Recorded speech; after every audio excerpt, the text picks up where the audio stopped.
why Instagram and why I love it so much for marketing for Merch by Amazon and really any platform that you want to sell shirts on is simply because it's geared to be free to share content.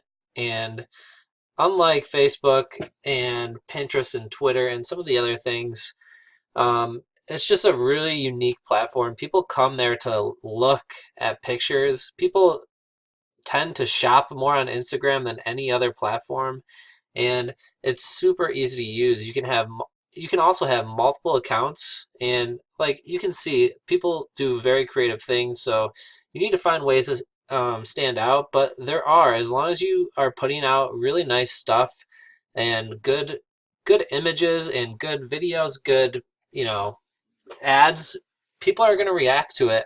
It's just the way that it goes. It's so simple for them to click a like, or it's also very simple for them to go through. And if there's something that they're interested, to go and click a link and shop, and it's all free. So building an audience on Instagram is also, super easy, much easier than you would think. And I'm hoping that this is going to be the best value out of this course for anyone taking it is the Instagram portion of this, because I'm going to show you a lot of tricks and a lot of tips that I've learned along the way of using Instagram that are really going to help you drive traffic, free, 100% completely free traffic. I'm not even going to go over ads. Just how to drive free traffic to your Amazon Merch by Amazon listings.